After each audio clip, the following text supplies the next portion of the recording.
নমস্কার বন্ধুরা, Bengali blogger দুপুরে চ্যানেলে আপনাদের সবাইকে স্বাগত। আজকে কোনো কন্ট্রোভার্সি ভিডিও দেবো না। একটা জায়গায় গেছিলাম, আমার কমিউনিটি পোস্টটা দেখবেন, বুঝতে পারবেন কোথায় গেছিলাম। জয়শ্রীদি বাড়িতে গেছিলাম, আর শরীরটা তো আমার ভালো লাগছে না। আর আমার মা কয়েকটা কথা বলবে, আপনারা শুনুন, আপনাদের মতামত অবশ্যই জানাবেন। আপনারা শুনতে থাকুন গল্পগুলো, ঠিক আছে? নাও বল। নূপুরে অনেক কথা আছে। হ্যাঁ, নমস্কার, আমি নূপুরের মা। আর নূপুরের ওপরের রাগটা আপনারা হয়তো দেখেন, ভাবেন নূপুর খুব মানে রাগী, খুব হয়তো বদমেজাজি, উল্টো পাল্টা হয়তো বলে। সেটা আপনাদের চ্যানেলে আপনারা কীভাবে ওদের সঙ্গে কথা বলেন না বলেন এগুলি আমি জানি না। আমি একটু পূজা অর্চনা নিয়ে থাকি, একটু মায়ের সেবা চরণের সেবা করার চেষ্টা করি, এইসব নিয়ে থাকি। তো নূপুরের ছোটোবেলায় কিছু দুষ্টুমির কথা মানে বলতে মন চাইলো যে সবাই একটু জানুক। তো ছোটোবেলার থেকে কথা বলি ওর কিছু কিছু কথা, যে আমি হয়তো কোথাও বেরিয়েছি, একটা কুত্তার বাচ্চা ধরে নিয়ে আসলো, আমার নতুন শাল কেটে কুত্তার বাচ্চাকে নাকি পেঁচিয়ে কুত্তার ঠান্ডা লাগে। সে তো নষ্ট হলোই। দুই ভাই বোন ওরা একই রকম, দিদি আর ভাই দুজনে মিলে এইসব কাণ্ড কারখানা করতো। আরেকজনের বাড়ি থেকে একটা পায়রা নিয়ে এসছে এক সময়, আমাদেরই পাশে থাকে, ওরা আম্মা আম্মা করে ডাকে আর কি। তো তাদের পায়রা কোথায় গেল, পায়রা কোথায় গেল। তো পায়রা খুঁজতে খুঁজতে ও নুপুর কী করেছে, একটা পায়রা নিয়ে এসে কুপি, এবারে তখনকার সময় তো আর কুপির আলো ছিল কি মোমবাতি কি হেরিকেনের আলো, এটা কী করেছে মোমবাতি জ্বালিয়ে পায়রাটাকে একটা বাক্সর মধ্যে রেখে দিচ্ছে। আর পায়রাটা ফরফর ফরফর ফরফর করছে সমানে। তার মানে কী আওয়াজ হচ্ছে, ফরফর ফরফর আওয়াজ হচ্ছে। আমি বেরিয়েছিলাম একটু, এসে দেখি ফরফর আওয়াজ হচ্ছে। কিসের ফরফর আওয়াজ হচ্ছে? ওমা! তারপরে দেখি পায়রা, সে পালক কিছুটা পায়রার পালকটা জ্বলে গেছে। তারপরে খবর পেয়েছে যে নুপুর আর ওর ভাই দেবরাজ পায়রাটাকে নিয়ে এসছে, নিয়ে এসে একটা বাক্সর মধ্যে রেখে দিয়েছে। তো যাই হোক, সে যা পায়রা তাকে দিয়ে দিলাম, সে নিয়ে চলে গেল।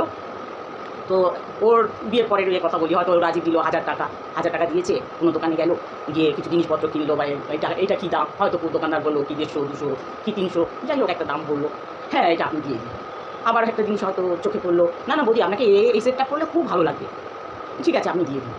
এই করে করে ওর মিনিমাম টাকা ওখানেই শেষ। এবার যখন দোকান থেকে ও বেরোচ্ছে, বেরিয়েই বলছে মাথায় হাত, হায় ভগবান, এই আমি কী করলাম, এই এতগুলি টাকা আমি শেষ করে ফেললাম, মানে এইরকম।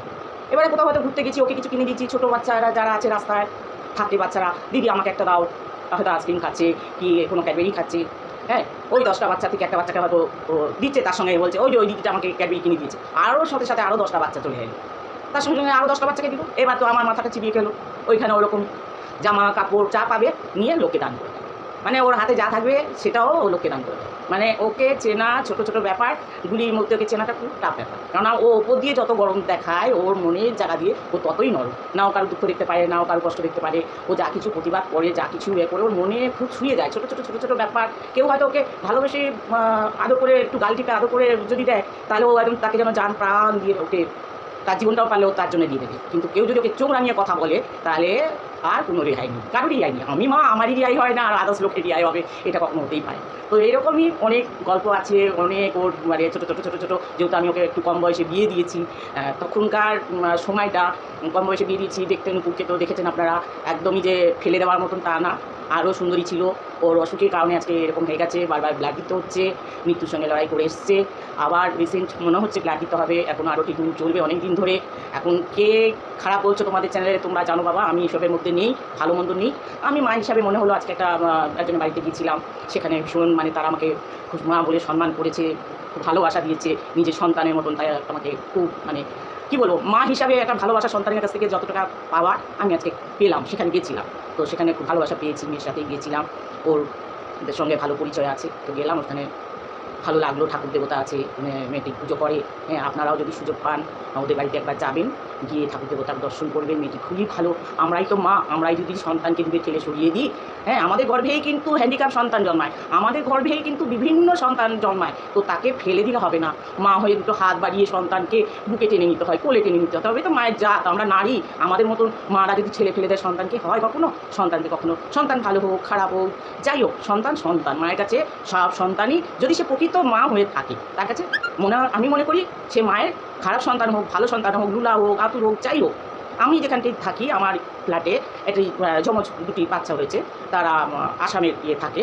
তো যাই হোক 2-1 মিনিটের ডিফারেন্সে বাচ্চাটি হয়েছে, কিন্তু একটি সুস্থ একটু হ্যান্ডিক্যাপ। সেই মাটা যে কী করে কষ্ট করে সন্তানটাকে রাতে ঘুমাতে পারে না, তাকে আজকে এই 16-17 বছর বয়স হয়ে গেল, ছেলেটাকে তুলে তুলে নিয়ে খাওয়ায়। সেই মাটা না কোথাও ঘুরতে যেতে পারে, না কোথাও বেড়াতে যেতে পারে, না ঠিক করে একটু নিজে ঘুমায়, না নিজে খায়।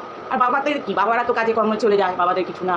কিন্তু মা দেখো, সে কিন্তু একটা লুলা বাচ্চাটাকে সে আঁকড়ে নিয়ে সে বাজারে যায়, চিন্তা করে যায় যে আমার বাচ্চাটা রয়েছে একলা, কেউ ঘরে থাকলে সে তবে বাজারে যেতে পারে, কাউকে বসিয়ে রেখে সে তবে দোকানে যেতে পারে। তাই বলি মার জাত হলো বড় মায়ের জাত, মারা যেন সবসময় যে কোনো সন্তান জাত পাত নিচু উঁচু কোনো মায়ের কাছে যাতে কোনো ইয়ে নেই, মায়ের মাই হয় আর সন্তান সন্তানই হয়, সন্তান যতই খারাপ হোক। তো যাই হোক, আমি অনেক অলরেডি কথা বলে ফেললাম। তো নুপুরে আজকে কিছু দুষ্টুমি কথা তো বললাম, আবার আমি আজকে এসছি, চলে যাব। এই হয়তো আজকে ও যেতে দিতে চাইছে না। তো আজকে গেছিলাম, কী নাম যেন মেয়েটি? জয়শ্রী বাড়ি গেছিলাম। আজকে জয়শ্রী বাড়ি গেছিলাম। ওই মেয়ে আমার খুব ভালো মেয়ে আমার। যাই হোক, জয়শ্রী যেন ভালো থাকে, সুস্থ থাকে, আর জয়শ্রীকে সবাই সাপোর্ট করবে, সবাই জয়শ্রীকে ভালোবাসবে। খুব ভালো ভালো মাপের মানুষ, মানুষটাই আলাদা, মানে মানুষ হুশ যার মধ্যে আছে সেই হলো মানুষ। তো মানুষের যে অনেকে আজে বাজে কথা কমেন্ট করে বলছিল আজকে, তো যারা কমেন্ট করছো করো না মাঝে মাঝে, তোমরা সবাই ভালো থাকো, সুস্থ থাকো, মায়ের কৃপায় তোমাদের জগতে যে যেখানে আছে তোমরা সকলে ভালো থাকো।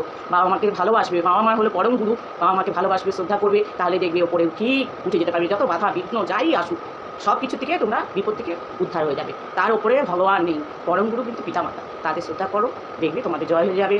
ঠিক আছে, আমার কথা আজকে রাখলাম, শেষ করলাম। নমস্কার। ছোটদের আমার ভালোবাসা, বড়দের আমার প্রণাম, আমার বয়সী যারা রয়েছে তাদের আমার পুরোটা ভালোবাসা রইল।